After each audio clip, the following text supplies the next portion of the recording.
Bonjour tout le monde et bonjour aux internautes et bienvenue à ce cours numéro 5 de cette année qui va être consacré à la vérification formelle de programmes temporisés. J'ai parlé du temps pendant des cours de 2012-2013, 2013-2014, mais je n'ai pas parlé de ça, et exprès parce que je ne connaissais pas en fait, enfin je connaissais mais je ne savais pas ce qu'il y avait dedans. Et donc aujourd'hui on va en parler, c'est quelque chose de très intéressant. Et donc nous en parlera le grand maître de ça, qui travaille beaucoup avec l'industrie, Kim Larsen, qui est un ami d'enfance, presque, et qui a beaucoup travaillé et qui tient donc un laboratoire formidable à Aarhus, avec beaucoup de gens qui sont très en contact avec les procédés industriels dont a besoin ce genre de choses et réciproquement. Voilà, donc je vais commencer, je lui donnerai la parole tout à l'heure. Alors, le sujet du jour, la vérification temporelle, est relié à une question très générale qu'il faut d'abord étudier un petit peu. Ce sera une question dont on parlera la semaine prochaine et que je détaillerai peut-être encore plus dans la dernière séance de questions. Je n'ai toujours pas reçu de questions. Messieurs les internautes, messieurs les présidents, j'aimerais bien recevoir les questions avant le dernier jour, mais on reparlera de ça. Spécifier, modéliser et programmer sont des activités assez fondamentalement différentes qui sont toutes fondamentales pour l'informatique. Elles sont vraiment différentes et elles sont difficiles à relier quelque part. Spécifier, modéliser, ça va être d'écrire formellement un ensemble de comportements autorisés, un ensemble de comportements interdits par un système qu'on veut fabriquer sans dire comment vont être faits les comportements qui sont autorisés. Avantage majeur de ça, eh bien, on peut travailler avec des niveaux d'abstraction élevés. C'est ce qu'on va faire aujourd'hui. On ne va pas parler de tous les détails du problème, mais de modéliser en particulier les parties difficiles du problème. Et il y a plusieurs cas où ça va être important, on va le voir après. On va pouvoir faire de la vérification formelle, ce qu'on ne peut pas forcément faire sur les programmes à cause du niveau de détail. Et on va pouvoir laisser la place à beaucoup de choix d'implémentation. Programmer, c'est différent. On va fabriquer le vrai système. On va parler du vrai système. C'est important d'avoir un vrai système à la fin, sinon tout ça, ça ne sert pas à grand-chose. Et ce qui est très difficile, c'est de le vérifier à cause du grand niveau de détail. Okay, et du modèle au programme, il y a plusieurs façons d'aller.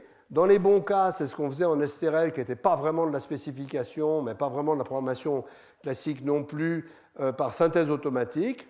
Ou bien on va pouvoir faire une vérification de conformité.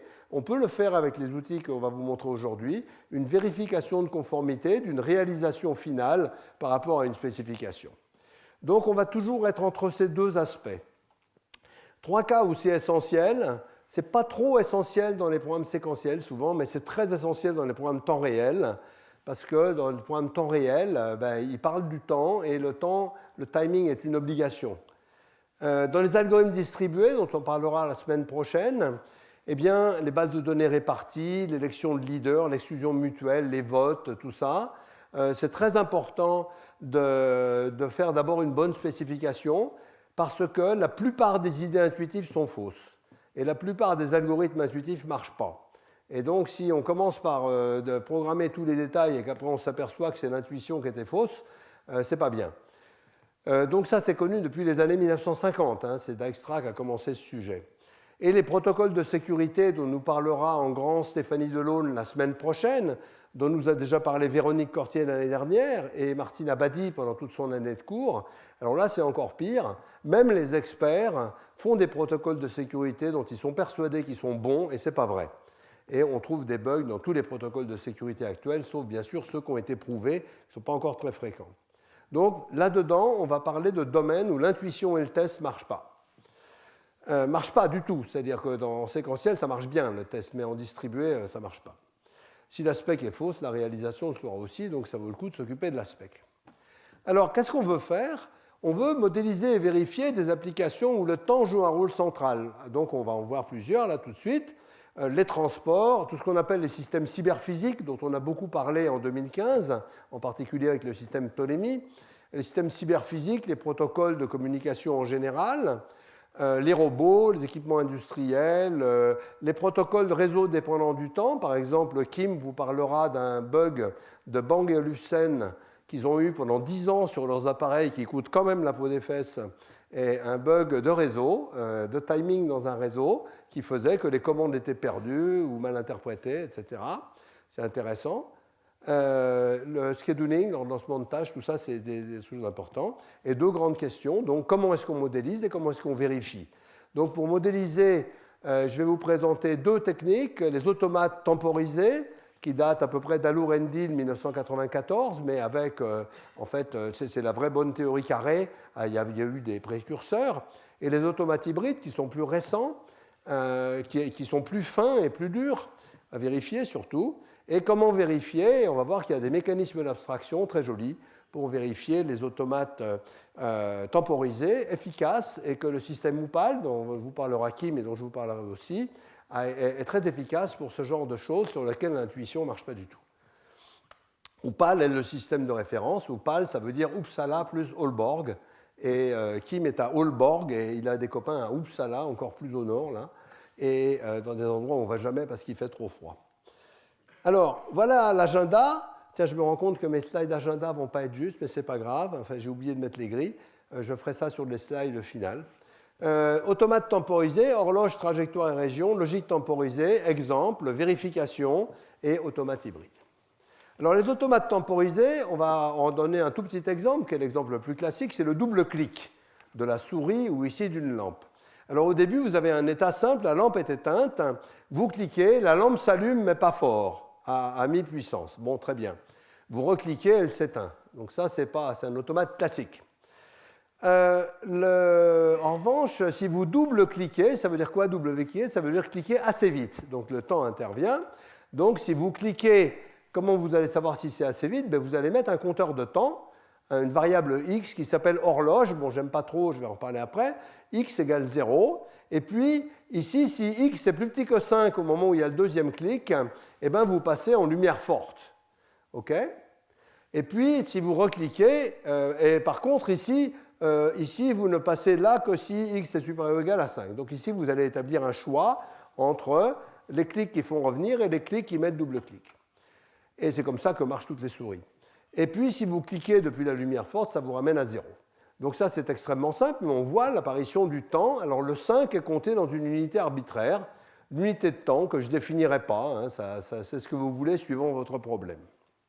Et c'est toujours des entiers qui vont être là. Donc la théorie de ça a été faite par Allur-Endil en 1994. C'est un papier très important, la référence est à la fin.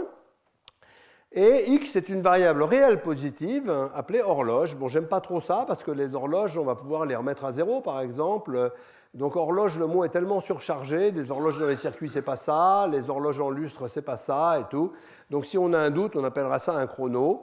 Et vous allez voir que c'est des fois utile. Alors, voici une exécution possible. Vous partez du temps 0, puis du temps 0,4. Au temps 0,4, vous mettez là et vous mettez x égale à 0, vous comptez le temps. Et en 7.3, vous avez dépassé la borne 5, donc le clic vous ramène à gris. Par contre, si vous avez fait ça, vous avez recliqué en 4.3, le clic vous ramène au rouge. Donc ça, c'est tout bête. Et le clic d'après vous ramène au gris. Rien à dire là-dessus. Alors, on peut être un peu plus intelligent et on peut, par exemple, mettre une minuterie partielle. Minuterie partielle, c'est que quand la lampe n'est pas beaucoup allumée, elle va s'éteindre spontanément au bout d'un certain temps. Et ce temps, ici, ça va être 100. Bon. Alors, qu'est-ce qu'on fait? On met une boucle avec, pas une boucle, une flèche avec un test. Est-ce que x est égal à 100? Alors, si x est égal à 100, on revient à 0. Alors, le problème, là, c'est que si on écrit ça, ça ne suffit pas parce qu'il n'y a rien qui force à prendre cette transition. On peut prendre cette transition. De manière générale, les transitions dans les automates, on peut les prendre, mais il n'y a rien qui force à les prendre. Là, on va rajouter, et ça c'est Hensinger qui a fait ça, on va rajouter une condition qui va forcer à prendre cette transition, et qu'est-ce qu'on appelle un invariant de place, un invariant d'état. C'est je dis, je ne peux rester dans l'état jaune que si x est inférieur ou égal à 100. Et là, on voit bien qu'on n'est pas tout à fait dans la programmation. On va reparler de ça. On est dans la description. Donc ici, ça, c'est la conjonction de ces deux choses font qu'à x égale à 100, la seule comportement valide, la seule trace d'exécution valide va être celle qui est 1. On n'a pas le droit de faire autre chose. Bien. Alors, l'invariant implique l'action. On va s'en servir en plusieurs endroits. Donc ici, on voit que si au bout de 100.4, au bout de 100.4, x est égal à 100, donc clac, on éteint la lampe, si on n'a rien fait entre, alors que si on a cliqué entre les deux, on n'éteint pas la lampe, on l'allume en rouge et le prochain clic l'éteint. Donc ça, c'est très important de voir que cet invariant permet de forcer les choses, de façon assez naturelle d'ailleurs. Alors, la question maintenant, c'est que ça, c'est un automate, mais où est l'utilisateur ou l'utilisatrice? Elle est là. Là, c'est par exemple quelqu'un qui va simplement cliquer.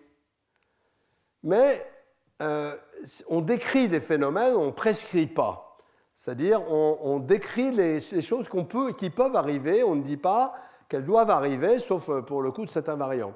Par exemple, ici, je dis que s'il y a un rendez-vous, c'est-à-dire le rendez-vous, c'est comme on a déjà parlé plein de fois sur CSP, sur CCS, quand on a un clic, la version point d'interrogation et la version point d'exclamation doivent être faites en même temps. C'est ça le rendez-vous. Eh bien, le rendez-vous peut se faire, on va décrire les choses qui peuvent se faire sans nécessairement qu'elles doivent se faire. Par exemple, quand je dis ici x inférieur à 5, je n'ai pas dit quel x, n'importe quel x inférieur à 5 marche. Okay? Donc on est descriptif plus que prescriptif. Par contre, ce morceau-là est prescriptif. Bien. Donc le rendez-vous ici va se faire avec différents endroits. Donc la seule chose, c'est que le rendez-vous est atomique. Okay? Donc c'est un réseau d'automates dans lequel seuls peuvent prescrire des comportements. C'est un réseau. Alors, le non-déterminisme est autorisé partout, c'est-à-dire que par exemple, si je mets ici inférieur ou égal ou supérieur ou égal, les deux transitions sont possibles, et dans la description, on autorise de prendre n'importe laquelle. Non-déterministe, c'est très souvent commode pour décrire des systèmes sans dire exactement comment ils vont être faits à la fin.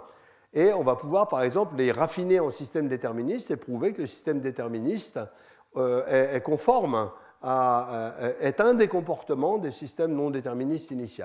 Ça veut dire faire des choix d'implémentation. Bien. Alors, les réseaux d'automates temporisés, de façon générale, on a des automates temporisés.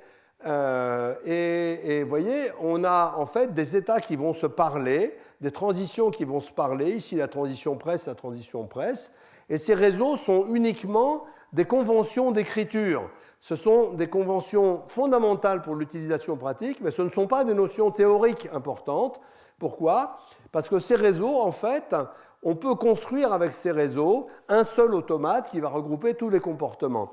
On va regarder toutes les paires d'états et toutes les paires de transitions possibles à partir des paires d'états. Et si vous regardez ce tout petit réseau de la lampe et de quelqu'un qui s'en sert de deux façons différentes, une façon relax où il allume à moitié et une façon étudiant où il allume à fond jusqu'à ce qu'il éteigne, et bien en fait, voilà ce qui se passe.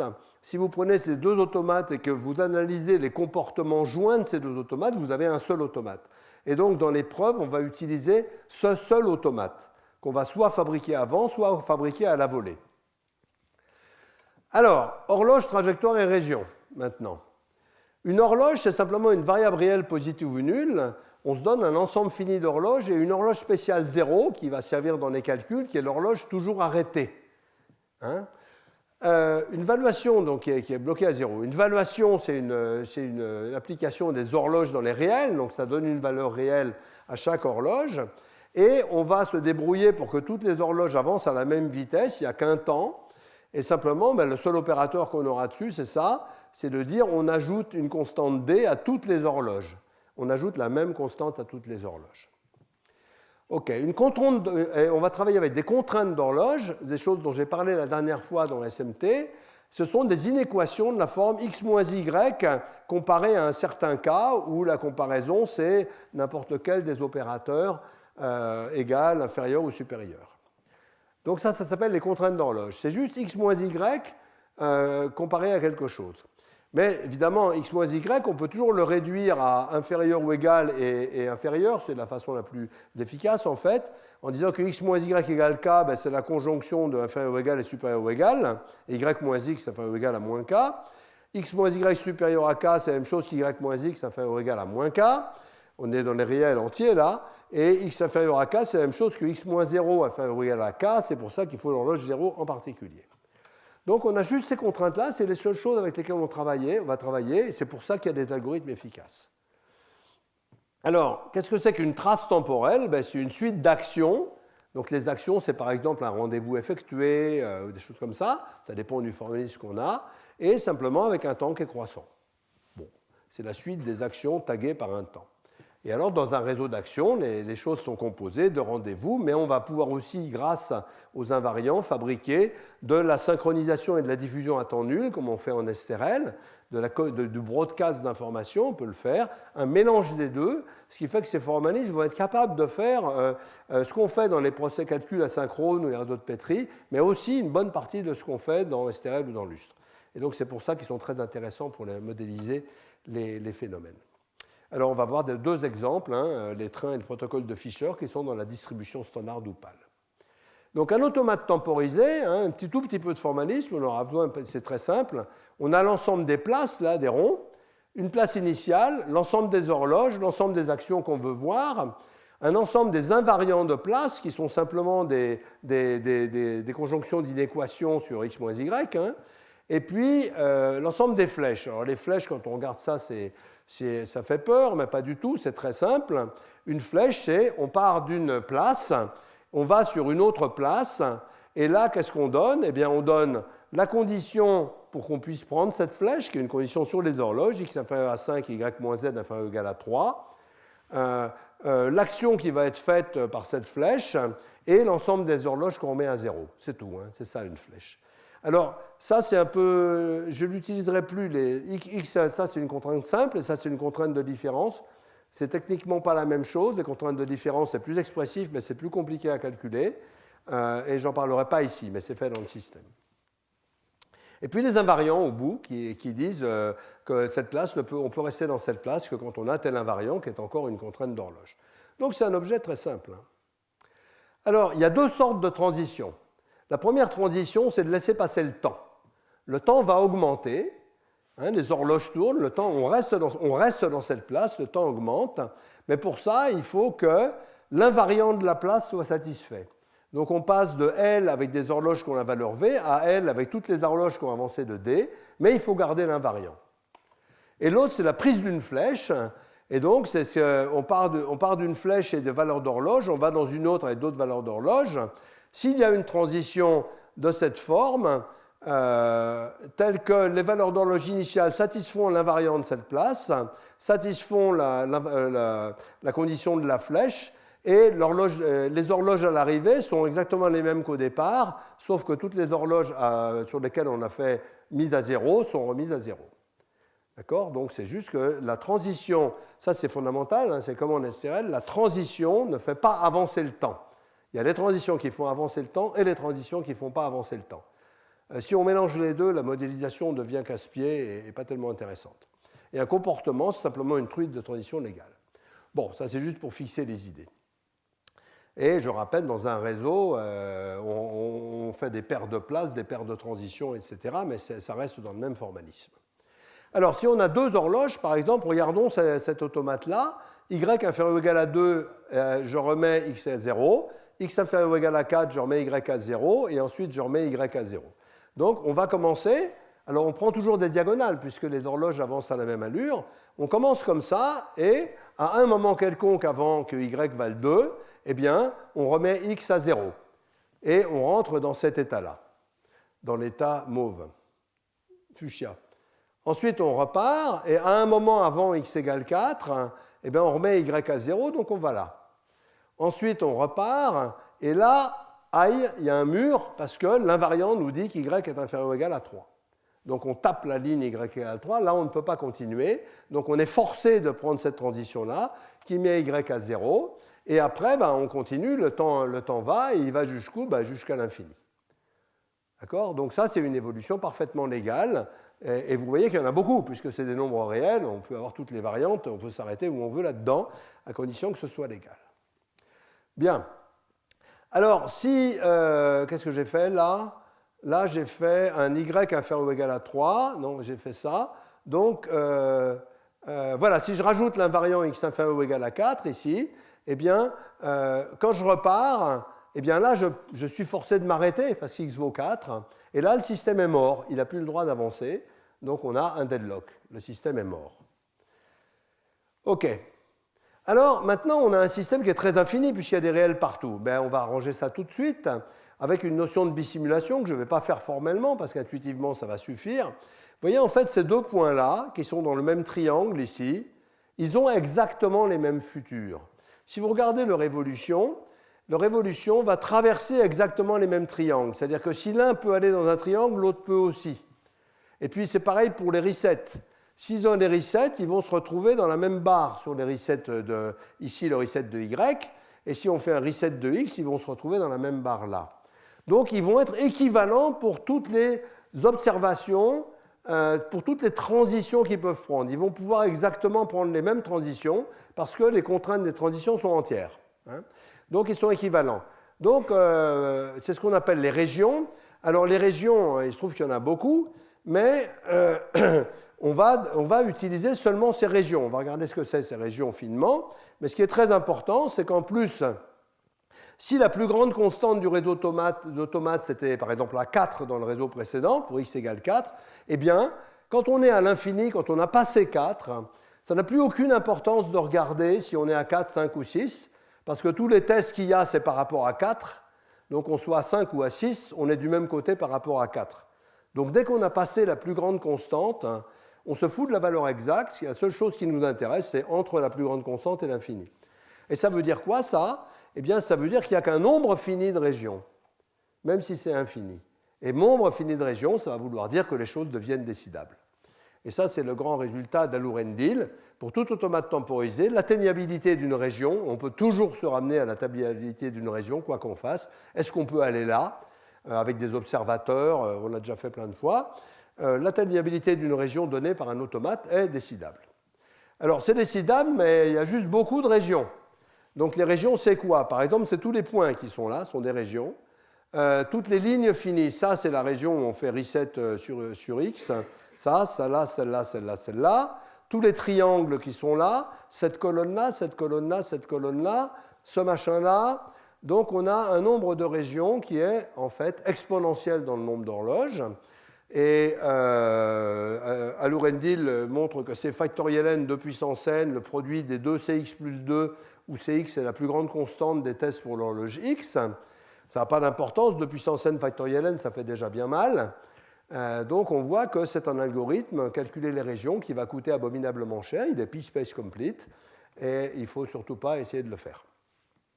Il va falloir trouver beaucoup mieux, mais on fera ça après. Alors, avec les régions, au moins, on peut construire un automate symbolique qui, au lieu de faire des calculs avec des calculs exacts avec des réels, en fait, les transitions sont, on va copier les états en fonction des régions dans lesquelles on peut aller depuis cet état.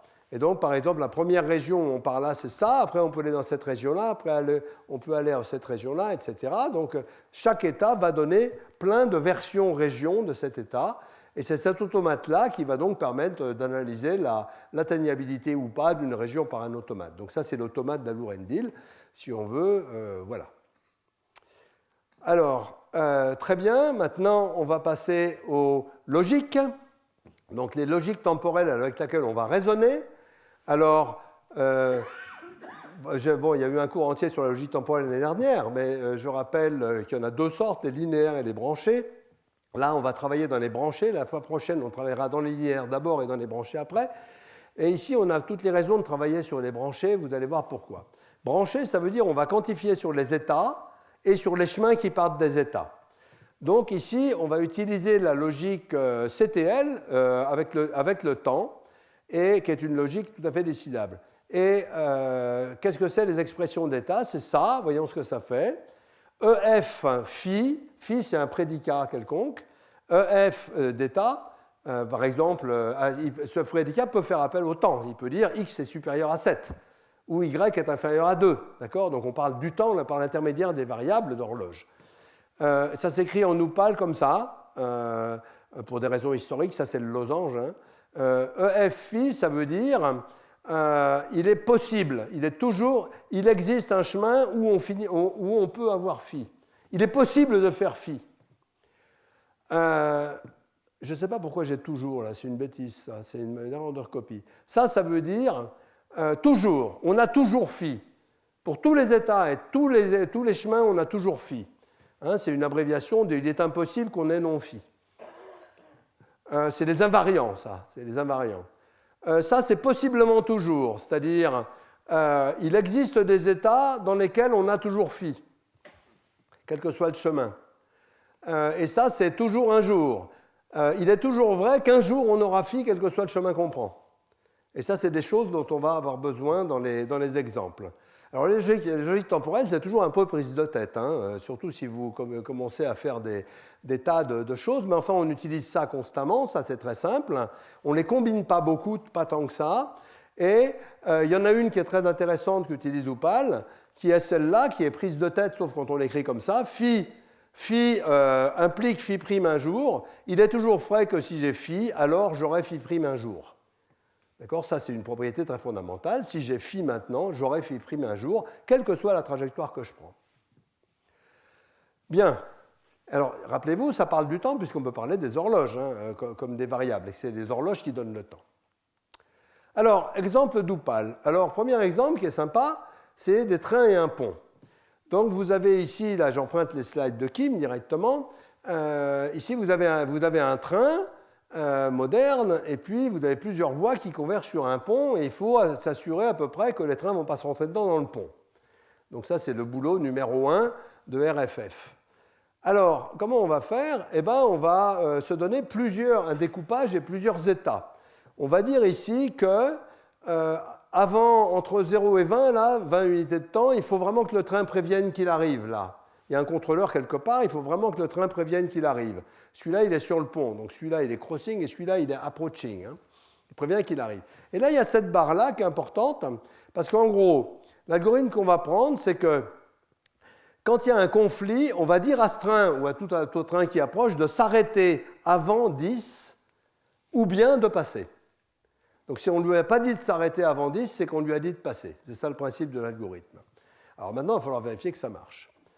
Et alors, si c'est arrêté ici, il va falloir qu'il redémarre. Et en fait, à partir du moment où il est arrêté, il va mettre entre 7, il s'est arrêté par là en fait, il va mettre entre 7 et 15 pour passer le pont. Ça, c'est des obligations pour le conducteur de train. Hein. S'il ne respecte pas ces vitesses, il va y avoir un cafouillage. C'est l'obligation pour lui. Alors, quelle est l'architecture ? Ben, c'est simple, on a les trains, donc on a un tableau de 6 trains. Les trains vont discuter avec un contrôleur en lui disant, chaque train avec son identificateur, j'approche, j'ai passé le pont, je suis sorti, et le contrôleur va lui renvoyer tu t'arrêtes ou tu redémarres. Bien. Alors, il y a des déclarations de données globales, donc là on est vraiment dans Upal, hein, c'est-à-dire c'est un vrai système de description, c'est plus des dessins. On a 6 trains, on a l'identificateur qui est un nombre entre 0 et 5, et puis on a ces canaux de rendez-vous et on a un canal urgent. Un canal urgent, c'est un canal dans lequel on est forcé de le faire, le rendez-vous. C'est-à-dire, s'il y a plusieurs choses qu'on peut faire, c'est ça qu'on va faire. C'est ça qu'on dit un canal urgent. Et ça va être important parce que quand on dit au train de démarrer, il faut qu'il démarre, sinon l'algorithme ne marchera pas. Donc ça va être prescriptif et c'est les invariants qui vont nous permettre de faire ça. Donc voilà le comportement d'un train. Il est dans un état tranquille, il s'approche, il envoie le message « j'approche » et il met son compteur à 0. Ensuite, il compte le temps. Rappelez-vous si c'est moins de 10 ou si c'est plus de 10. Alors, il n'a pas le droit de rester en approche, il ne peut pas rester en approche plus de 20, hein, de toute façon. Et s'il reçoit le message stop avant 10, là, il s'arrête. Et il remet son horloge à 0. S'il ne reçoit pas le message, il traverse. À plus de 10, il remet son compteur à 0 aussi. Et vous voyez que c'est un chrono, ce n'est pas vraiment une horloge, et il va traverser. Là, c'est le premier choix qu'il prend. Bon. S'il est arrêté, ben, il va attendre que le contrôleur lui dise de repartir. Et c'est là qu'il va falloir qu'il reparte. Hein, et c'est le contrôleur qui va garantir ça. Et ici, donc, il va partir. Et de là, qu'est-ce qui va se passer ? Eh bien, il ne peut pas rester dans cet état-là plus de 15 secondes. Donc, il est en train de rouler. On a dit qu'il ne peut pas rester plus de 15. Et il ne peut pas rester moins de 7. Donc ça veut dire entre 7 minimum et 15, au plus, il doit prendre cette transition et traverser le pont. Ça, c'est si le train n'a pas ce comportement, il va y avoir des accidents. C'est la contrainte du conducteur. Bon, une fois quand il est sur le pont, il doit traverser le pont en moins de 5. Il n'a pas le droit de s'arrêter au milieu, sinon ça ne va pas marcher, contrainte du conducteur. Et puis après, il s'en va, il remet son horloge à 0 et il met au moins 3 et au plus 5 pour passer le pont. Donc c'est assez libéral, hein. Il y a des trains de marchandises, il y a des TGV, ils ne vont pas passer à la même vitesse, mais c'est bon. Tout est bon du moment qu'on reste dans ces bornes, entre 7 et 15 et entre 3 et 5. Okay, donc ça c'est un automate assez simple. Et le contrôleur n'est pas compliqué non plus, il va faire une petite file d'attente qui est là, liste. Et NQ, ça veut dire il y a un nouveau train qui arrive, je le mets au bout. Et DQ, ça veut dire je prends le premier et je décale tous les autres. Bon, ça, c'est une structure de données, c'est de la programmation toute bête. Front, c'est je prends le premier de ma liste. Et tail, je prends le dernier de ma liste. Hein. Ça, c'est la structure de données élémentaire. Donc, que fait le contrôleur? Au début, la voie est libre.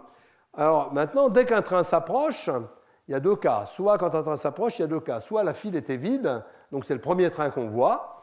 Donc, c'est très bien. Le premier train qu'on voit, on le met dans la queue. Une fois qu'on a trouvé ce premier train qu'on voit, il se peut qu'il y en a un autre qui arrive, un autre qui approche ici.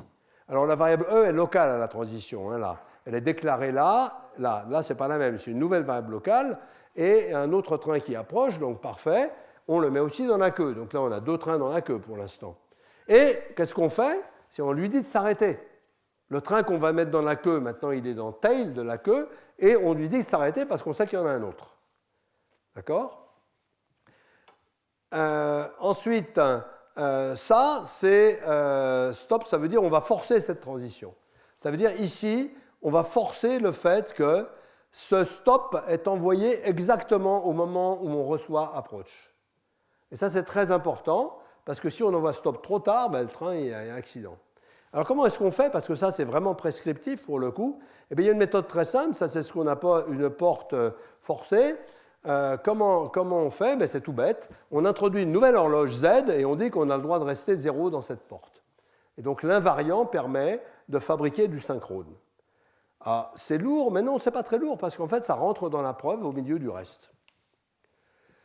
Bon, alors maintenant ici, qu'est-ce qui se passe? C'est que si le train a passé la porte, eh ben, on l'enlève de la queue, là, on prend le début, c'était le premier, celui qui passe la porte sur le premier, le pont, et on l'enlève de la queue, et voilà, et on se retrouve dans free ici. Et le dernier cas, c'est si dans free, on revient là, est-ce qu'il reste un autre train? Est-ce qu'il y a un autre train dans la queue? Si oui, la longueur est différente de 0, alors on lui dit vas-y. Okay, donc c'est très simple, on prend les trains dans la queue dans l'ordre. Quand la queue est non vide, quand un train arrive, on lui dit tu t'arrêtes. Et quand un train est passé, on dit au suivant tu passes. C'est complètement intuitif. Mais est-ce que ça marche? Ah ben, ce n'est pas évident parce qu'il y a ces histoires de timing dans tous les coins, donc ce n'est pas évident. Alors voilà les formules qu'on va écrire. Pas d'accident sur le pont. Donc ça veut dire que si deux trains I et J traversent le pont en même temps, alors c'est que I égale J. Façon standard d'exprimer ça. Et la file d'attente ne peut jamais déborder, ça c'est un aside, mais c'est juste pour montrer qu'il n'y a pas de runtime error là-dedans, ça c'est assez trivial. Voilà. Seulement, là, dire qu'il n'y a pas d'accident, ça ne suffit pas, parce que la méthode classique pour qu'il n'y ait pas d'accident, c'est d'arrêter tous les trains. Là, il n'y a pas d'accident. Donc on veut aussi garantir que les trains passent. Et donc des propriétés plus difficiles, qui sont tout train pourra passer le pont. Ça c'est une propriété faible, mais qui est déjà bien utile. Je dis que pour tout train, il est toujours possible de passer le pont. Mais je veux mieux. Je veux dire tout train qui s'approche finira par passer le pont. Pas que c'est possible, ça va être fait. Ça va forcément être fait. Et comment ça s'écrit? Il est toujours vrai que tout train en approche finira par passer le pont. Hein, AF, ça veut dire, pour tout état, il finira par avoir cet état-là. Donc, comme ça, on montre que notre système n'est pas bloqué et que tous les trains vont passer. Et pour montrer en plus qu'il n'y a aucun moyen que le système s'arrête, eh ben, c'est-à-dire qu'il pourrait laisser passer les trains une première fois et puis les secondes les oublier joyeusement. Non, il a une exécution infinie et il ne peut pas y avoir de deadlock. D'accord, donc ça c'est quand même bien comme histoire. Alors on va voir comment Upal le fait. Et est-ce que c'est difficile à faire? J'espère que je n'ai pas éteint Upal bêtement. Non, il est là, Upal. Voilà, donc là, vous avez vous avez un train. On voit là, oui, on voit bien, vous avez un train. Si je regarde le simulateur ici, donc vous avez un simulateur et un prover, vous avez ici 6 trains et un contrôleur. Donc vous pouvez faire des simulations. Là, je suis en train de les faire tourner. C'est une simulation aléatoire ici. Donc les trains bougent, etc. Bon, ça va. Et le vérifieur, on va prendre nos propriétés. Par exemple, le train 0 peut passer, vérifier. Alors c'est assez simple hein, d'utilisation. On va dire, il n'y a jamais de train différent sur le pont, vérifié. Pof, donc vous voyez, ça ne met pas beaucoup à calculer, hein, alors que ce n'est pas trivial, hein, les calculs qui sont derrière. Et mettons le train 4, s'il arrive, ça c'est l'expansion du quel que soit. Si le train 4 approche, le train 4 traverse, pof, c'est calculé. Donc, vous voyez, et puis si vous ne mettez pas les bonnes constantes, ça vous donnera le contre-exemple. Ça vous donnera une trace, ça vous expliquera pourquoi votre machine ne peut pas marcher. Bien. Alors, regardons un autre exemple qui est très intéressant parce que le temps y est totalement critique. Je reviens où j'étais, le protocole de Fisher. Le protocole de Fisher, c'est un protocole pour l'exclusion mutuelle. Alors, on a déjà parlé, et on reparlera des protocoles d'exclusion mutuelle à 2, mais là, c'est un protocole d'exclusion mutuelle à n éventuellement très grand. Alors, on sait que ça, c'est cher. C'est compliqué, les protocoles d'exclusion mutuelle à n, c'est de la boulangerie de Lamporte, c'est des choses qui font vraiment travailler les méninges très fort. Et Fisher a dit qu'avec le temps, on peut faire des choses complètement triviales, et que ce protocole-là est trivial du moment que chacun a une montre.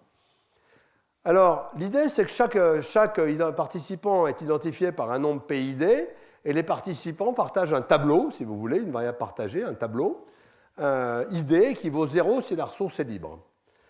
Et quand le processus PID décide de demander la ressource, il met son nom sur le tableau et il démarre son chrono.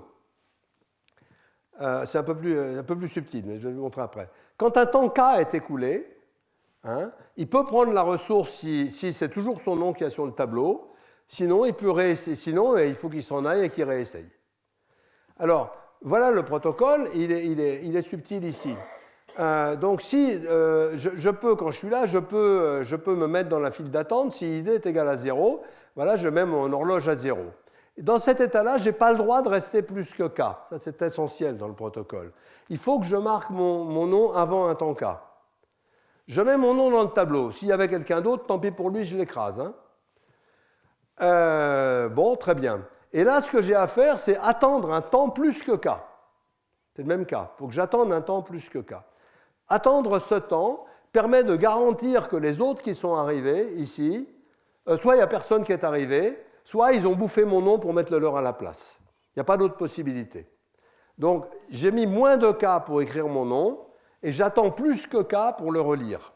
Si c'est toujours moi, personne n'a pu me prendre la place, et là, je prends la place. Donc, c'est hyper simple hein, comme protocole. La raison pour laquelle ça marche n'est pas évidente. L'exclusion mutuelle, c'est ça, c'est qu'il ne peut pas y avoir ces si deux sont en J devrait être marron, si deux ont la section critique, ils sont égaux. Et puis voilà, l'autre truc, c'est que, alors c'est comme ça que ça s'écrit en Upal, hein, et l'autre, la vivacité, c'est que si P1 est intéressé par la requête, il va pouvoir se mettre dans l'état d'attente, c'est-à-dire il va pouvoir écrire son nom sur le tableau. Il n'y a personne qui va m'empêcher d'écrire mon nom sur le tableau. Donc ça va être vrai, et il n'y a pas de deadlock dans le protocole, c'est-à-dire il peut marcher indéfiniment, tout ça va être vrai. Mais ce qui n'est pas vrai, par exemple, c'est que P1 finira par passer. Ça, ce n'est pas vrai, parce qu'il y a toujours un abruti qui risque de lui piquer la place, et ça, bon, le protocole n'est pas équitable. Il se peut que monsieur 2, surtout s'il espionne les autres, soit toujours assez fort pour leur piquer la place. Mais par contre, le protocole marche. Et comment se teste-t-il ? Eh bien, il se teste bien sûr avec Upal. Donc ici, on va ouvrir le Fisher. Donc vous avez toutes ces démos-là dans Upal, qui est téléchargeable gratos. Hein. Voilà, ici, il n'y a pas de deadlock. Vous voyez, c'est instantané. Il n'y a pas de conflit. Il n'y a pas de deadlock. Ça occupe un peu plus, mais pas beaucoup. Et tout processus qui a envie, personne n'empêche d'atteindre le tableau. Ça occupe aussi, hein, ça prend quand même, tout ça, ça prend pas loin d'une seconde, ce qui est gigantesque par les temps qui courent. Mais voilà. Et les trains, you work with 60 trains? Ouais, les trains, ils marchent toujours. Hein? Ah, ok. Il va montrer avec 60 trains. Là, ça calcule sévère. Là, il ne faut pas être naïf. Hein. Donc, vous voyez, c'est vraiment très intéressant ce que ça peut exprimer et prouver. Puis, ça ne ressemble pas du tout à ce qu'on a montré les autres fois. Alors, maintenant, il faut comprendre tout ça, c'est quoi, en fait, c'est quoi qu'il y a là derrière. Hein. Alors, c'est très intéressant ce qu'il y a derrière. Voilà, donc on va regarder maintenant les vérifications par zone. Alors, on a vu que les régions, c'était quelque chose qui était exponentiel. Exponentiel, c'est vraiment pas bon, donc on va essayer de trouver un truc plus malin. Et le truc plus malin, c'est ce qu'on appelle une zone, et une zone, c'est donné par un ensemble de contraintes d'horloge. X inférieur à 4, Y supérieur à 3, X moins Y compris entre 2 et 5, voilà. Juste des inéquations sur les horloges, sur les différences d'horloge. Et par exemple, si je prends ma lampe ici, off, dim, bright, désolé, je n'ai pas eu le temps de refaire les automates en couleur, ça c'est ceux d'un papier très bien sur l'introduction à la vérification temporelle. Donc c'est la lampe comme d'habitude. Et voilà les zones, c'est-à-dire que je vais regarder dans mes transitions, comment sont transportées les inéquations d'horloge d'un état à un autre. Je pars d'un certain état avec une zone, une équation d'horloge. Au début, c'est toutes les horloges à zéro. Et comment ça va se transporter d'une zone à l'autre.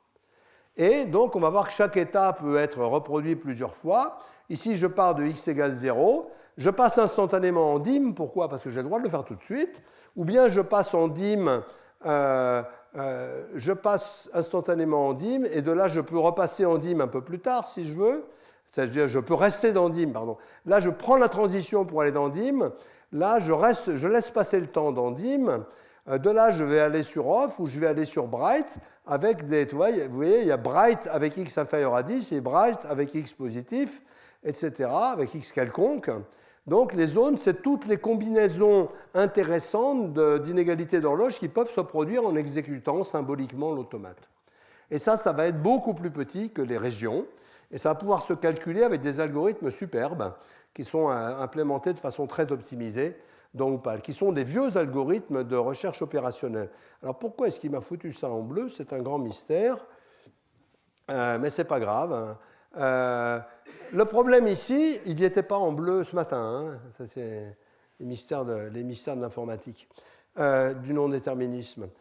Ici, vous avez un automate qui part avec 0, et ici, tout ce qu'il fait, c'est qu'à chaque fois que x est inférieur à 10, il le remet à 0. D'accord? Alors qu'y continue à augmenter. Puis quand y est plus grand que 20, vous pouvez terminer.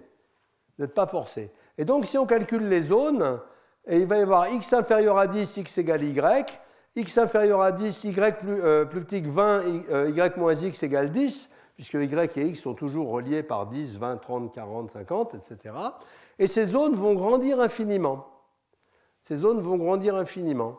Donc si on fait les zones, on va avoir une grande infinitude.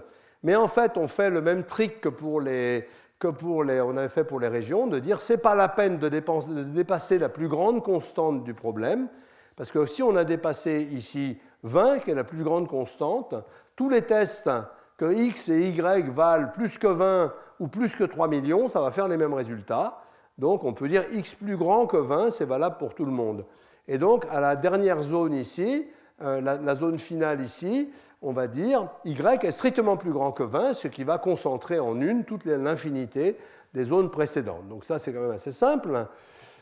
Et cet automate, vous voyez, est quand même beaucoup plus petit que l'automate des régions et tout à fait traitable. Alors, comment est-ce qu'on va le traiter? On va le traiter avec une très belle structure de données qui s'appelle les DBM, Difference Bound Matrices, qui sont des matrices qui vont refléter ces inégalités et qu'on va aussi regarder comme des graphes avec des algorithmes de graphes pour faire des calculs dessus. Et ces algorithmes sont jolis et malins et profitent tout à fait de la structure de ces choses. Par exemple, si vous avez x inférieur ou égal à 10 et y supérieur ou égal à 20 et y moins x supérieur ou égal à 20, vous allez transformer ça d'abord en forme qu'il faut, c'est-à-dire x moins 0 inférieur à 10 et 0 moins y inférieur ou égal à moins 20. On aime bien avoir tout dans le même sens. Et x moins y inférieur ou égal à moins 20. OK. Et ça, vous allez le mettre dans une matrice. Et cette matrice vous dit, il y a 0, x et y. Hein. Ça, c'est... vous voyez, c'est là. Voilà, c'est là. Le x moins 0 inférieur ou égal à 10, ça, c'est l'entrée x moins 0. Et je mets 10. Le x moins y inférieur ou égal à moins 20, c'est cette entrée-là. Donc cette matrice est simplement remplie, et quand il n'y a pas de contrainte, je mets infini. Et être inférieur à l'infini, c'est la même chose qu'être quelconque. Donc on écrit cette matrice qui est fort sympathique, et on écrit éventuellement, on l'écrit sous une autre forme, sous un graphe, forme d'un graphe, mais qui en fait a des arêtes à l'envers, il faut s'y habituer. Les arêtes sont retournées.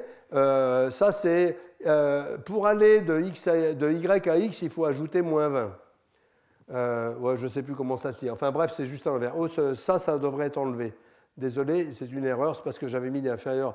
J'ai simplifié. Donc ça devrait être enlevé. Il faudra que je l'enlève. Lionel, tu me diras, s'il te plaît.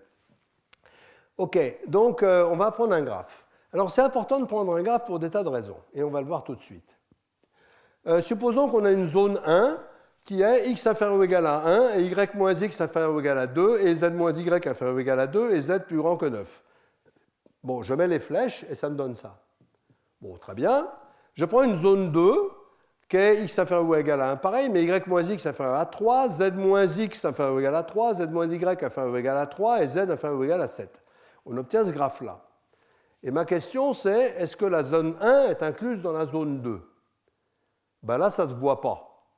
Ça ne se voit pas, mais il y a une façon très simple pour que ça se voit, c'est d'appliquer un vieil algorithme de Bellman-Ford des années 50, je pense, de recherche opérationnelle qui consiste à calculer les plus courts chemins d'un endroit à un autre. Donc c'est un algorithme en N3. N3, il faut se méfier si on a beaucoup d'horloges, hein, mais c'est un algorithme qu'on ne va pas faire souvent. Et si vous calculez les plus courts chemins, vous allez trouver que de 0 à y, c'est 3, 1 plus 2, que de x à z, c'est 4, 2 plus 2, et que de 0 à z, ce n'est pas 9, mais 1 plus 2 égale 5. Et donc là, on a une forme canonique de notre calcul qui correspond à la matrice qui est là. Et ça, c'est la forme canonique sur laquelle il faut absolument travailler. Parce qu'elle, elle contient vraiment la bonne information. Donc N3 pour la calculer quand même. Hein. Alors ça va être un goulot d'étranglement si on s'y prend mal. Si on s'y prend bien, vous allez voir. Alors l'autre, vous calculez et vous voyez qu'ici, le plus court chemin, ce n'est pas 7, c'est 6, parce que 3 et 3, et là c'est 3 et 3 font 6, etc. Et puis là, maintenant, la matrice, ça donne ça, et là, c'est évident que Z1 est inclus dans Z2, parce que simplement, tous les coefficients d'ici sont plus grands que tous les coefficients d'ici. Okay ? Donc cette forme canonique va nous permettre de vraiment travailler avec les équations, avec les systèmes d'équations aux différences, de façon très habile. Elle a juste un défaut, c'est qu'elle est chère. Elle est chère à calculer et elle est chère à stocker. Parce que la matrice, là j'ai que 2-3 horloges, mais si j'en ai 100, par exemple, ça va coûter 10 000. Et comme des zones, il va y avoir des paquets, ça va coûter extrêmement cher en mémoire et en temps de calcul. Alors heureusement, on peut faire quelque chose de très important avec un joli algorithme aussi, qui est de dire qu'il y a beaucoup de redondance. Voilà ici, avec 4 horloges, une matrice ou un graphe, c'est pareil, qui est effectivement en forme canonique, c'est-à-dire que ce sont les plus courts chemins d'un endroit à un autre. Et bien, si on regarde cet objet-là, on voit qu'il est extrêmement redondant, que par exemple, l'arête qui est là, 13, est entraînée par cette arête 7 plus... 13 est entraîné par où ? Par 6 et 9, 15, non, c'est pas bon. Je vais la trouver quand même. 13 est entraîné par 7 et 12, ça va pas ? Hein ? Bon, vous trouverez tout ça. 6 et 7, voilà. 13 est entraîné par 6 et 7. Oui, d'ailleurs, j'aurais pu regarder, parce que c'était marqué là. Donc, qu'est-ce que ça fait, ça ? Eh bien, il y a un théorème assez simple qui montre que, sous une condition qu'on va voir après, les arêtes redondantes sont parfaitement déterminées. Et donc, il y a un seul jeu d'arêtes non redondantes, et que si on garde ça en mémoire au lieu de ça, eh bien, on a exactement la même information. Parce qu'il suffit de reconstruire toutes les arêtes dont on a besoin en composant les chemins ici, ça va nous donner tous les plus courts chemins. Donc ça, en mémoire, c'est considérablement plus petit. Et donc le jeu, ça va toujours être de travailler sur des matrices complétées, canoniques et minimisées. Alors cet algorithme-là ne marche pas tout à fait parce qu'il y a une condition, c'est qu'il n'y a pas de cycle de poids zéro dans le graphe. Et ici, par exemple, vous voyez, on a un cycle de poids zéro, c'est-à-dire que x1 et x2 sont à la même distance, moins 2 et 2. Dans ce cas-là, ce n'est pas unique, les arêtes redondantes ne sont pas uniques. Et dans ce cas-là, qu'est-ce qu'on fait? On décide qu'il y a un des représentants de cette classe d'équivalence ici, cette classe d'équivalence. Il y a un des représentants, par exemple le premier lexicographiquement, qui va être choisi systématiquement pour poser les arêtes non redondantes. Et ça marche aussi. Donc il faut se méfier de ça, mais en gros, ça ne change pas grand-chose à l'algorithme. Donc vous avez une représentation efficace et compacte, mais sur laquelle il faut faire attention au calcul. Alors, qu'est-ce qu'on peut faire avec? On peut savoir, par exemple, si une zone est vide ou pas. Vous avez un système d'équations, a-t-il une solution? Réelle, hein, c'est une solution réelle avec des entiers. A-t-il une solution? Oui, si et seulement si il n'y a pas de cycle de poids négatif. J'ai montré ça la dernière fois. Un cycle de poids négatif, ça veut dire que x est strictement inférieur à x. Et x est strictement inférieur à x, ça n'a pas de sens, donc il n'y a pas de solution. Donc, par contre, s'il n'y a pas de cycle de poids négatif, alors cette zone est effectivement non vide. Et ça va être important parce qu'il ne faut pas s'amuser les zones vides, il faut les jeter tout de suite, ça veut dire qu'il n'y a pas de transition possible. Le passage du temps. Comment est-ce qu'on fait passer le temps quand j'ai une matrice? Passer le temps, c'est x moins 0. Donc, ce que je fais, c'est mettre x à l'infini. Vous voyez, prendre le futur infini. Allez, étirer ma zone en longueur. Je mets l'entrée x moins 0 à l'infini. Seul problème, non, ça c'est simple en fait. Ajouter une contrainte. Typiquement, quand je pars d'une zone, je vais regarder ce qui se passe en rajoutant la contrainte de la transition, puis en rajoutant ce qui se passe dans la contrainte de l'invariant d'arrivée. On va rajouter les contraintes petit à petit, par exemple. Xi moins xj inférieur à c. Je regarde ce qu'il y avait déjà dans la matrice. S'il y avait xi moins xj inférieur à c', avec c' plus petit que c, on s'en fout, puisque c'était déjà vrai. Sinon, il faut mettre celle-là à la place de celle qu'il y avait, et puis il faut recanoniser, parce que là, c'est plus canonique. Et recanoniser, ça peut se faire pas du tout en N3, à condition de bien regarder l'algorithme, on peut recanoniser très rapidement. C'est là qu'il faut être fin, hein. Si on ne fait pas, ça ne marche pas. Mettre une horloge à 0, c'est très simple. On met à 0 les entrées 0i et i0. Hein, la colonne et la ligne de l'horloge, on fout tout à 0. Les deux entrées x-0 ou 0-x, on les met à 0. Et puis, encore une fois, il faut recanoniser, mais comme on n'a changé que deux entrées, on peut recanoniser très efficacement. Normalisé par la constante k. Hein. La constante k, c'est celle qui empêche de boucler. C'est la plus grande constante du truc. Donc, qu'est-ce qu'on fait? On supprime toutes les contraintes qui ont un c qui est plus grand que k, et on les change en moins k si c est inférieur à moins k. Bon, on fait juste ce qu'il faut pour que toutes les constantes soient plus grandes que k. Et encore une fois, il faut recanoniser intelligemment. Donc, toutes ces opérations se font bien. Et il y en a plein d'autres, et elles se dessinent très bien. Alors, il faut faire attention en gérant la mémoire. On va fabriquer énormément de zones, et énormément d'unions de zones au cours des calculs. En modèle checking, c'est toujours comme ça. On fabrique énormément d'objets et d'unions d'objets, et il faut éviter de faire des copies. Et donc, on va faire pour les zones la même chose que pour les BDD, c'est-à-dire une structure partagée. Ce n'est pas des BDD parce que les objets sont des zones, c'est un peu plus subtil, mais c'est la même chose, une structure partagée, un graphe canonique des zones qui va nous permettre de gérer efficacement la mémoire avec un temps raisonnable. C'est toujours limité en mémoire, ces algorithmes-là, hein, plus qu'en temps. Alors voilà les opérations sur zone vues avec des dessins. Vous avez votre zone qui est là. Le délai, ça consiste à la pousser en diagonale, comme le temps, quoi. Le temps va en diagonale. Ça consiste alors ça, c'est arrêter le temps, on va voir ça tout à l'heure. Arrêter une des deux horloges. Hein. Ici, x continue à bouger et y est arrêté. On ne peut pas faire ça dans ce formalisme tel qu'il est là, mais on va étendre le formalisme après. Reset, ça consiste à projeter sur un axe. Extrapoler et prendre l'enveloppe convexe, ça va constituer à faire des abstractions d'accélération de calcul, comme on faisait en interprétation abstraite. Bon, il y a d'autres choses encore qu'il faut implémenter très efficacement. Il y a des packages donc, qui sont livrés avec Upal de DBM qui sont très efficaces. Alors maintenant, comment est-ce qu'on fait pour les calculs de vérification? On part d'une zone et on va lui appliquer une flèche. Donc je pars d'une zone Z, d'une zone et d'une zone, c'est des inéquations, une matrice si on veut, et une place.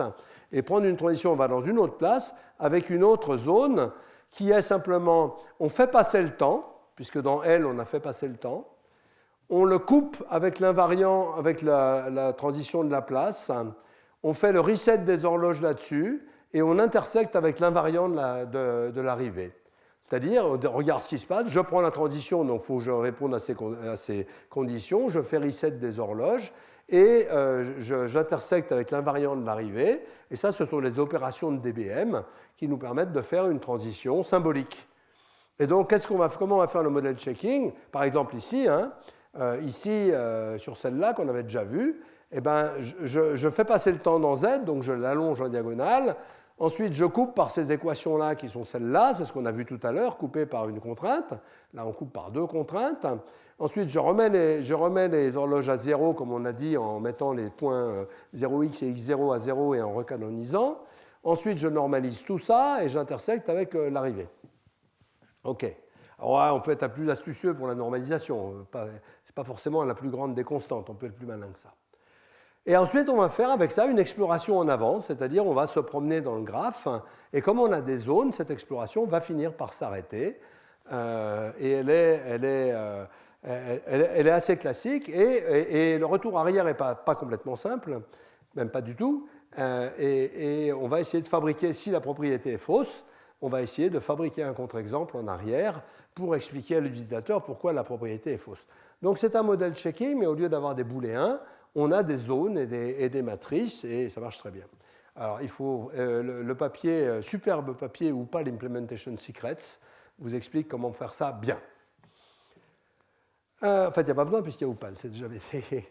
Alors, voilà ce qui est fait pour les automates temporisés. Donc, Kim va vous montrer tout ce qu'on fait sur des vrais protocoles industriels avec ça.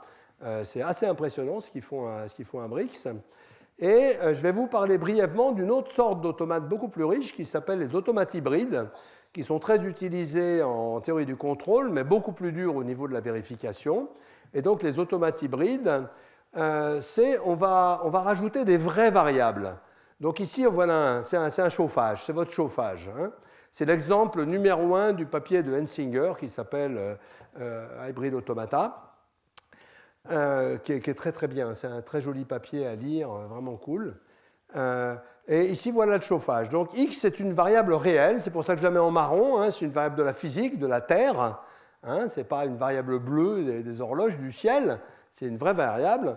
X égale 2, et je dis que quand je suis dans l'état on, je n'y reste, ça c'est l'invariant, j'y reste que quand x vaut 1, entre 1 et 3. Et ce que je fais, c'est que je dis à ce moment-là, la dérivée de x est égale à moins x plus 5. Donc là, je mets une équation différentielle ordinaire qui va expliquer comment x varie. Donc ça, c'est la loi du chauffage par une résistance ou un truc comme ça. Et quand x vaut 3, je veux garder ma température entre 1 et 3. Quand x vaut 3, ben je passe dans cet état-là, je passe dans l'état off.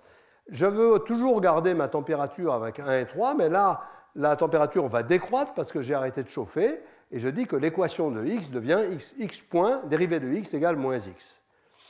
Et donc là, le théorème qu'on veut est un théorème beaucoup plus quantitatif.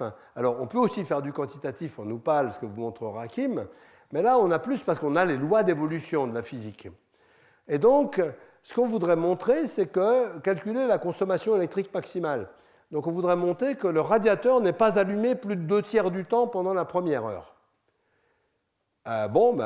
C'est relativement intuitif, mais il faut le montrer automatiquement. Hein. Quand je dis montrer, c'est retour chariot, hein, on ne rigole pas. Hein. On ne va pas s'amuser à écrire quoi que ce soit sur un bout de papier. Hein. Voilà. Alors, comment est-ce qu'on va faire? Première idée, on va rajouter des horloges pour compter le temps. C'est ce qu'on avait dans les automates temporisés. Mais dans les automates hybrides, il n'y a juste pas besoin. Parce que, qu'est-ce que c'est qu'une horloge? C'est une variable dont la dérivée est 1. Ça, c'est juste dire que je compte le temps, la dérivée est 1. Tout ça, les dérivées, c'est par rapport au temps, bien sûr. Donc, si mes deux horloges Y et Z, je les mets à 0 au début, je mets ma dérivée à 1, la dérivée de Z à 1. Donc là, je compte le temps pendant lequel Y et Z comptent toutes les deux le temps pendant lequel je suis dans l'état on. Quand je passe dans l'état off, je garde la dérivée de Y à 1, mais j'arrête celle de Z. Donc Y continue à compter le temps total, mais Z ne compte plus. Donc à la fin, qu'est-ce qui se passe? Enfin, à tout moment, c'est Y donne le temps total d'exécution et Z donne le temps dans lequel on était à l'état on. Donc ça, c'est une idée très simple. Mais vous voyez que déjà, par rapport aux automates temporisés, on a un truc en plus, c'est qu'on peut laisser une horloge à zéro. Là, c'est ce qu'ils appellent un chronomètre. On peut l'éteindre, le chronomètre, pendant un certain temps. Alors ça se fait aussi en Upal, mais c'est plus compliqué au niveau du calcul. Mais bon, ça marche aussi, mais je ne vais pas parler de ça. Alors après, on rajoute le prédicat de sûreté. Donc j'ai rajouté mes deux horloges. Donc maintenant, je peux dire qu'il doit être toujours vrai que quand Y est égal à 60, il n'est pas possible que Y soit égal à 60 et que Z soit plus grand que 2Y sur 3. Encore une fois, j'écris, je veux infirmer la négation du prédicat. C'est toujours comme ça qu'on s'exprime. Infirmer la négation du prédicat. Et là, la même chose. Il n'est pas possible que j'ai consommé plus de 2 tiers du temps, que j'ai marché plus de 2 tiers du temps au bout de 60. Et donc ça, on va le donner au système high-tech. Et le système high-tech, donc Denzinger, et puis maintenant qu'il a des successeurs, va le prouver. Alors comment il fait? Alors il y a deux méthodes qui sont assez astucieuses toutes les deux, mais c'est plus difficile comme problème. La première, c'est de résoudre les équations différentielles. Si on résout les équations différentielles, on voit qu'on va y arriver. Ça va être assez simple parce qu'on va savoir exactement le temps que met x pour arriver à 3 ou à 2. La deuxième méthode, c'est de faire des surapproximations linéaires qui sont suffisantes pour résoudre le problème. Alors les deux méthodes sont vraiment sympas. La première, on regarde les équations. Alors évidemment, on n'est pas sûr d'y arriver toujours à ça, mais bon, avec les simulateurs, résoudre des équations différentielles, on n'est pas forcé de le faire comme on faisait en taupe, mais on peut faire ça avec des simulateurs qui savent faire ça très bien. Donc voilà, je regarde ici, x égale 2 initialement, x point égale moins x plus 5, ça c'est dx sur dt, comme on écrira en France, ça fait x égale moins 3 e puissance moins t plus 5. Ça c'est un exercice de l'école qu'on ne se rappelle plus comment faire, comme moi quand on a oublié l'école depuis assez longtemps, mais on retrouve. Et donc de ça on calcule, maintenant qu'on a l'expression exacte, on voit que x égale à 3 c'est la même chose que t c'est le logarithme népérien de 3,5. Qui est une vraie bête, ce n'est pas un mystère, le logarithme népérien de 3,5. Bon, ce n'est pas tellement un entier, mais ça ne fait rien, on s'y fera. D'ailleurs, Upal va travailler avec des fractions aussi. Et dans l'autre sens, la deuxième équation, c'est x point égale moins x, donc c'est x égale 3 quand on arrive. Donc c'est x égale 3 puissance moins t. Et bien, quand est-ce qu'il atteint 1, c'est le chauffage qui redescend à 1, c'est là qu'on va changer d'état, et ben c'est quand t vaut log de 3. Et ensuite, qu'est-ce qui se passe? X point égale moins x plus 5 en partant de x égale 1. Ça fait x égale moins 4 puissance moins t plus 5. Et ça veut dire que ça se fera au bout d'un temps log de 2. Et donc maintenant, c'est tout à fait sympa. On va pouvoir remplacer de x par une variable, une horloge essentiellement, telle que tx égale 1, une horloge qui va être mise à 0 à chaque transition. C'est-à-dire revenir à un formalisme qui est très très proche des automates précédents. Donc ici, il faut couper en deux l'état initial, parce qu'il y a l'état initial en partant du début et l'état initial en revenant, puisque la constante d'arrêt n'est pas la même. Et j'aurais dû l'appeler on1 et on2, celui-là tu notes, Lionel? On1 et on2. Mais c'est deux copies de l'état on, dans laquelle la seule chose qu'on change, c'est on introduit l'horloge tx, et on remplace la condition sur x ici par la condition tx inférieur, ici tx inférieur à log de 3,5, ici tx inférieur à log de 3, et ici tx inférieur à log de 2. Et maintenant, on est quasiment ramené au problème des automates temporisés. À un truc près, c'est ça. Ici, on a quand même remis une horloge à 0 sur le trajet, ce que je ne vous ai pas montré comment faire, mais que Kim sait parfaitement faire dans son système. Et c'est plus compliqué. Donc ça c'est assez sympa, ça prouve qu'on a pu transformer notre formalisme décoadif en formalisme Babette, Babette plus, disons, et donc ça marche et c'est une bonne méthode pour le faire quand on sait résoudre les équations. Mais on n'est pas forcé de résoudre les équations, on peut aussi lancer un simulateur sur l'équadif et faire ça comme on fait en vraie mathématique, c'est-à-dire qu'il n'y a à peu près rien qu'on sait intégrer, mais par contre on sait lancer le simulateur et voir quand est-ce que x vaut 2, et on prend ça comme donnée pour le rentrer là-dedans. Après, il faut avoir confiance dans le simulateur, mais ça, ce n'est pas le même problème.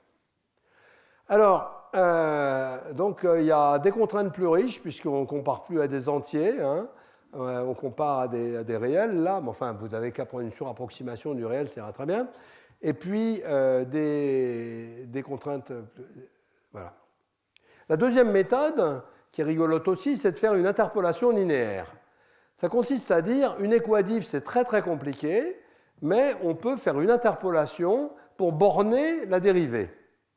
Donc la méthode toute simple ici, c'est de regarder qu'est-ce que c'est la dérivée. X point, c'est entre moins x, c'est moins x plus 5. Donc comme x varie entre 1 et 3, ça varie entre c'est marqué là, ça m'éviterait de calculer, entre 2 et 4. D'accord? Donc je sais que la dérivée x point est entre 2 et 4. Et ici, je sais que comme x varie entre 1 et 3, la dérivée varie entre moins 3 et moins 1. Est-ce que ça suffit? Ça veut dire qu'au lieu de donner une courbe, on va donner un cône. C'est-à-dire que notre trajectoire va se déplacer dans un cône comme ça. Et si ça suffisait pour montrer la propriété, ce serait sympa. Alors il se trouve que dans ce cas-là, c'est vrai, mais ce n'est absolument pas garanti. Si ça ne suffit pas, on fait quoi? Pourquoi ça ne suffit pas? Parce qu'on a des courbes qui ne sont pas des droites, donc elles sont comme ça. Donc la dérivée va changer beaucoup éventuellement. Donc qu'est-ce qu'on va faire? On va faire du linéaire par morceaux. On va donner un encadrement ici, un encadrement ici, un encadrement ici. Et donc ça, on peut le faire assez facilement, de faire une interpolation plus un découpage d'état. Donc là, par exemple, je vais faire le même coup qu'on avait fait juste avant quand on a introduisait les horloges.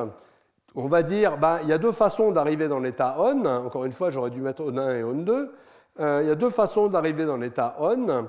La première, c'est d'arriver depuis le début, et la deuxième, c'est de réarriver de là. Là, c'est différent parce qu'ici, ça vaut 2, et là, c'est différent parce qu'ici, quand on arrive, ça vaut 1. Donc ici, je peux borner, je sais que la dérivée peut être bornée en 2, 3.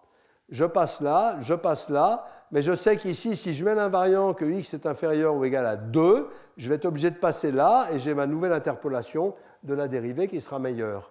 Et ça peut me permettre de faire la preuve. Donc ça, je pense que c'est encore manuel. Ça, je ne suis pas sûr qu'ils sachent le faire. Mais enfin, ça peut se faire par découpage, par itération. Je ne sais pas si les solveurs le font automatiquement. Ils pourraient. Alors évidemment, il y a un gros problème, hein, c'est que les calculs qui sont derrière sont compliqués et qu'à chaque fois que vous augmentez le nombre d'états, là, l'exemple est ridicule. Hein. Mais quand on travaille avec des vrais exemples, ce n'est pas le même jeu. Si vous commencez à augmenter beaucoup le nombre d'états, vous faites grandir vos structures de données, vous faites grandir votre problème. Et puis, voilà. Donc, comme dans toutes les modélisations physiques, la chose idiote est d'essayer d'être précis. Hein, il y a beaucoup de gens qui pensent qu'un modèle de physique doit refléter la physique. Non, il doit refléter ce qu'on veut faire de la physique. Hein, moi, je dis toujours que je joue au billard, mais je ne fais pas de la mécanique quantique quand je joue au billard, parce que sinon, je n'arriverai jamais à taper ma première boule, parce que je n'aurai jamais fini les calculs. D'accord ? Donc, il faut avoir la physique qu'il faut pour résoudre le problème. Et donc, le jeu dans tous ces algorithmes-là, c'est de faire le minimum de coupures possible. Okay ? Et ça, ce n'est pas un jeu forcément facile. Mais enfin, c'est utilisé, ce sont des systèmes qui ont été énormément étudiés. Il y a des tonnes de questions de décidabilité derrière qui ont été étudiées. Beaucoup de gens qui travaillent là-dessus, à Grenoble par exemple, Oded Mahler travaille là-dessus, sur la décidabilité de ces que je salue, sur la décidabilité de tas de problèmes qu'on peut se poser sur ces automates, ou qu'est-ce qui se passe si on change un peu la description, etc. Bon, donc, quand on est plus fin, c'est plus cher. Pas de mystère. Donc, la conclusion, ce n'est pas vraiment une conclusion, parce que toute cette histoire n'est pas finie, c'est que on a beaucoup parlé du temps pendant 2 ans, là, dans les années 2012, 2013 et 2014, mais jamais comme ça. Et donc, on peut raisonner, on peut prouver avec le temps. Je préférais faire ça dans le cours sur les preuves que dans le cours sur le temps. La logique temporelle, pour la première fois, parle du temps. Ça, c'est intéressant, parce que jusqu'à maintenant, elle n'a jamais parlé du temps. Elle a parlé des événements, la logique temporelle, des systèmes de transition, des choses comme ça. Maintenant, elle se met à parler du temps. D'un temps qui n'est pas très riche, qui est le temps absolu, le temps des physiciens, celui auquel j'avais dégommé dans mon premier cours d'il y a 2 ans, mais c'est la vie. Il existe quand même, il sert à beaucoup de choses. Donc on peut parler du temps. Oupal utilise une logique CTL simplifiée qui a l'avantage d'être très compréhensible. Hein, la logique temporelle a un gros inconvénient, c'est que toute formule de plus de 12 caractères est très joyeusement incompréhensible, et c'est un des problèmes du sujet. Mais vous n'êtes pas forcé d'utiliser de la logique temporelle. Vous pouvez aussi faire ce que j'ai fait plein de fois, qui est de mettre en parallèle un automate observateur, qui est une autre façon, qui regarde ce qui se passe. J'avais montré pour l'ascenseur, un automate qui regarde les portes et le moteur, et qui se met à râler s'il voit qu'on voyage la porte ouverte. Ce n'est pas forcément facile à écrire en logique temporelle, ça peut s'écrire en automate. Et rassurez-vous, de toute façon, les formules de logique temporelle sont traduites automatiquement en automate. Donc, quelque part, c'est une autre façon de faire des automates, la logique temporelle. Mais par exemple, en circuit, il y a une logique temporelle standard, maintenant normalisée, qui s'appelle PSL, dont la documentation fait quelques centaines de pages, qui est d'une richesse extrême et dans laquelle on vous conseille d'écrire que des formules triviales. Donc, il faut comprendre, la logique temporelle, ce n'est pas quelque chose de simple, mais c'est quelque chose d'utile. Le calcul des régions de Halour-Edil montre la décidabilité, mais pas l'efficacité. Le calcul des zones et des EBM permettent l'efficacité. Alors ça s'étend beaucoup, et Kim va nous le montrer, par exemple dans les analyses statistiques de comportement. Je rappelle un peu ce que faisait François Fage sur la biologie, où on part de systèmes logiques et on continue avec des probas, des stades, des tas de machins. Un travail très intéressant de Patricia Bouillet que j'ai lu, mais alors je ne voulais vraiment pas en parler là, ça sera sûrement pour un exposé, c'est de parler de robustesse. Parce qu'en fait, là, on est brutal avec le temps. On dit le protocole de Fischer, c'est il attend strictement plus que K, il doit attendre exactement moins de K, mais quid si sa montre est en avance, s'il n'a pas une bonne montre. Alors, j'ai montré... Dans un cours de 2013, j'ai montré que la synchronisation d'horloge, on savait très bien la faire, mais que c'est cher aussi. Donc, si on a une montre, c'est marrant parce que c'est les montres suisses qui sont jamais en retard, c'est quand même très très curieux ça. Les montres suisses sont toujours à l'heure. Si on a une montre qui n'est pas à l'heure, s'il y a quelqu'un qui ne respecte pas le timing, le protocole de Fischer ne marche pas. Et c'est violent, hein. Si vous remplacez le supérieur strict par supérieur égal, le protocole ne marche pas. Donc, est-ce qu'on peut être un peu plus malin et faire des protocoles robustes, c'est-à-dire des protocoles qui soient tolérants à plus delta et moins delta? Donc, Patricia Bouillet s'occupe beaucoup de ça, et c'est un travail tout à fait intéressant. Évidemment, ça ne simplifie pas l'analyse, mais on peut montrer qu'il y a pas mal de choses qui peuvent se faire sans vraiment changer les analyses. Les automates hybrides, c'est plus puissant que les automates temporisés, et c'est beaucoup plus complexe. Et puis, il y a plusieurs systèmes qui sont disponibles sur les automates hybrides, les automates, etc. Mais je pense que si vous voulez utiliser ça, il faut commencer par Upal. Et on va voir pourquoi dans le séminaire de Kim d'ici 18 minutes, après les questions. Et je vous remercie. Non, juste un point. Les transparents, je les mets toujours en source. Tous les transparents, ils sont faits pour être volés. D'accord? Si je les mets en source, c'est pour que vous les preniez, vous en fassiez ce que vous voulez si ça vous intéresse. Sinon, vous les regardez. Pour ça, je les mets toujours en source et en PDF. C'est juste, vous dites éventuellement d'où ça vient. Si vous ne le faites pas, on n'en mourra pas. Et c'est fait pour ça, parce que c'est du boulot à faire. Et si vous voulez vous en servir pour des cours, pour expliquer aux gens, n'hésitez absolument pas, c'est fait pour ça. Hein, le Collège de France est un service public. Voilà. Et envoyez-moi vos questions. Autre dernier point, le colloque du 27 mai est en ligne depuis aujourd'hui. Donc il s'appelle Sciences et arts de nouveaux domaines pour l'informatique. Vous y verrez, comme scientifique, vous y verrez quelqu'un qui vous parlera de la simulation à très grande échelle des galaxies qui se bouffent les unes les autres et de la matière noire dans l'univers. Tout petit problème. Quelqu'un d'autre qui vous montrera comment on utilise les simulations 3D pour comprendre comment les dinosaures se déplaçaient. Très très beau problème. Vous y verrez comment on fait des calculs et des horloges avec de l'ADN. Donc utiliser non plus les ordinateurs, mais l'ADN pour faire des calculs. Ça, c'est très très rigolo. Donc ça, c'est Yannick Rondelez, qui est à l'ESPCI maintenant. Vous verrez en art, vous verrez Rudy Ricciotti qui vous parlera d'architecture et d'informatique. Vous verrez deux artistes du web que je ne connais pas qui font des trucs très rigolos sur le web et des arts à base de communication et de choses comme ça. Et puis, j'ai oublié... Ah oui, et puis vous verrez, pour finir, une très très belle démo par Jérôme Nica et Bernard Lubat. Bernard Lubat est un très grand jazzman un des jazzmen les plus créatifs depuis très très longtemps, d'un concert qui aura lieu ici, en direct de co-improvisation homme-ordinateur en utilisant beaucoup des techniques dont j'ai parlé ici, en particulier en Tescofo, et puis des techniques de construction à la volée d'automates qui calculent la structure d'une improvisation et se promènent dedans en dialogue avec l'improvisateur. Et Luba est un expert pour se servir de ces choses-là, et ça vaut vraiment le coup. Hein. Donc il y aura un concert assez long de Bernard Luba, qui est un très grand musicien, et avec Jérôme Nica aux manettes sur l'ordinateur pour donner des corrections de trajectoire à la co-improvisation. Donc ça aura lieu le 27 mai de 9h à 19h, je pense. Donc soyez tous là, ça va être sympa. Voilà. Donc on va prendre quelques questions avec Kim avant la récré de 25 et puis le séminaire de Kim qu'il ne faut absolument pas rater.